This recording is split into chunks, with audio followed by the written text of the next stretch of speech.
आपको पैर के पंजों की मसल्स मजबूत करनी है और आपके फ्लैट पैर की समस्या को दूर करना है तो आज का योगासन आपके लिए बहुत ही लाभदायक है।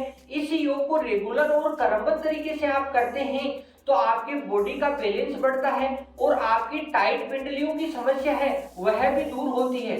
तो वीडियो आपको अच्छा लगे तो लाइक करें और उन दोस्तों को जरूर शेयर करें जिनके फ्लैट पैर की समस्या है, पिंडलियां टाइट रहती है। तो आज के वीडियो को शुरू करते हैं। नमस्कार दोस्तों, मेरा नाम है नवनीत, आप देख रहे हैं टिप टॉप हेल्थ और आज आ गया है फिर नया बुधवार और अपनी योगा डे सीरीज का 70 एपिसोड। तो आज का योग है पाद अंगुष्ठासन। इसको इंग्लिश में बिग टो पोज के नाम से जाना जाता है और यह संस्कृत के 3 शब्दों से मिलकर बना है। पाद यानी पैर, अंगुष्ठ यानी अंगूठा और आसन यानी योग।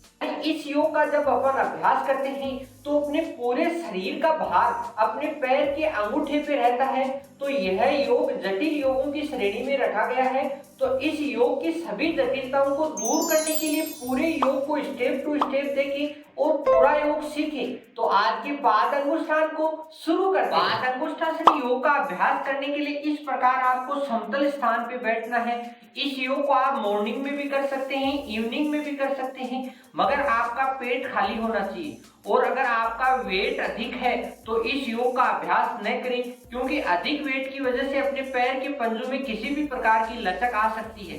तो सबसे पहले इस योग का अभ्यास करने के लिए अपनी जो लेफ्ट एडी है वो अपनी सीवनी नाड़ी के पास लगानी है। सीवनी नाड़ी वहां होती है जो अपना गुदा द्वार होता है वहां पे, इस प्रकार यानी गुदा द्वार के ऊपर इसको अपनी एडी को लगाना है और अपनी जो राइट पैर है उसको लेफ्ट पैर के ऊपर रखना है। इस प्रकार लेफ्ट पैर की जांघ के ऊपर इस प्रकार यहां रखें और नजर आपके सामने रखें और फिर अपनी एकदम इस प्रकार बॉडी का बैलेंस बनाएं।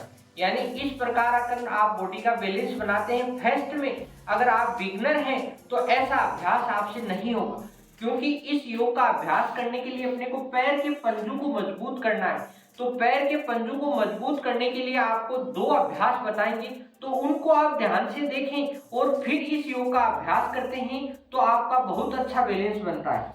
तो सबसे पहले फर्स्ट अभ्यास है अपने पैर के पंजों के ऊपर अपने पूरे शरीर का बैलेंस बनाएं। यानी दोनों पैर के पंजों पे आप अभ्यास करें और अपनी दोनों अंगुलियों आगे लगाएं। इस प्रकार रीढ़ की हड्डी अपनी सीधी होनी चाहिए। इस प्रकार रीढ़ की हड्डी सीधी होगी और अपने पूरे शरीर का बैलेंस पैर के पंजों पे रहेगा तो आपको बहुत ही अच्छा और जल्दी लाभ मिलेगा। इस प्रकार यानी इस प्रकार आप कम से कम 10 से 15 दिन तक दोनों हाथों को आगे करके अभ्यास करें। तो ये फर्स्ट एक्सरसाइज होगी। और सेकंड एक्सरसाइज करने के लिए आपको दोनों हाथों को ऊपर नमस्कार की मुद्रा में बनाना है। इस प्रकार यानी इस प्रकार अपन रहेंगे तो अपना 50% बैलेंस एकदम सही रहने लग जाएगा क्योंकि दोनों पैर के पंजों की मसल्स मजबूत हो जाएगी। अपने शरीर का दोनों हाथ है वो ऊपर नमस्कार की मुद्रा में रहेंगे।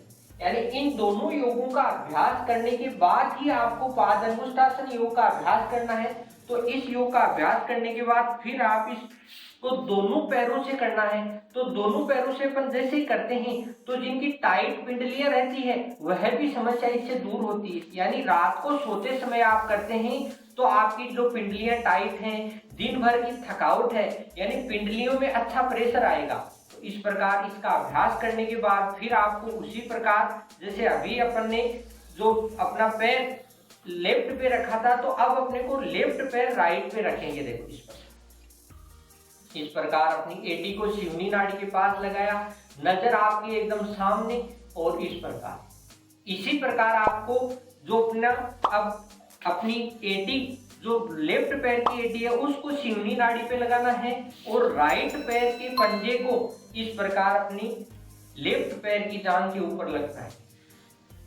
इस प्रकार एकदम बॉडी का बैलेंस बनाते हुए इसमें किसी प्रकार की जल्दी नहीं करनी चाहिए। जल्दी करते हैं तो किसी भी प्रकार की आपकी त्रुटि हो सकती है।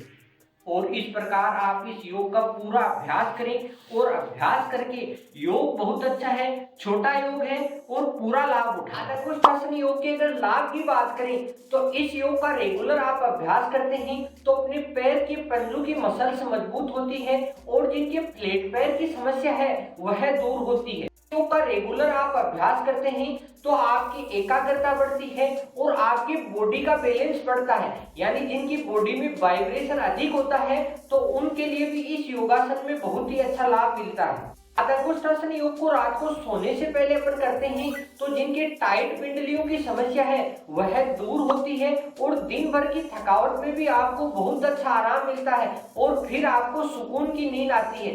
यानी योग छोटा है मगर लाभ बहुत अच्छे हैं। तो रेगुलर इस योग को कंटिन्यू अपनी दिनचर्या में शामिल करें और पूरे लाभ उठाएं। अतंगुष्ठासन योग की अगर सावधानियों की बात करें तो जिनके घुटनों में पेन है या आपके पैर के पंजे की सर्जरी करवाई हुई है तो इस योगासन का अभ्यास न करें। और अगर आपके शरीर का वजन अधिक है तब भी आपको इस योग का अभ्यास नहीं करना है, क्योंकि वजन अधिक होने से अपने पैर के पंजे पर अधिक वजन आएगा और अन्य प्रकार की त्रुटि हो सकती है। तो इस प्रकार इस योग का आप ज्यादा से ज्यादा अभ्यास करें, पूरी सावधानियां देखें और फिर इस योग का अभ्यास करें। आज का पादअंगुष्ठासन योग आपको कैसा लगा? वीडियो अच्छा लगा तो लाइक करें और उन दोस्तों को जरूर शेयर करें जिनके सपाट पैर की समस्या है, बॉडी का बैलेंस बढ़ाना है। तो फिर मिलते हैं नेक्स्ट बुधवार। हंसते रहिए, मुस्कुराते रहिए और टिप टॉप हेल्थ से जुड़े रहिए। जय हिंद, वंदे मातरम। इस प्रकार के डिटेल से योग और हेल्थ टिप्स के लिए टिप टॉप हेल्थ को सब्सक्राइब करें।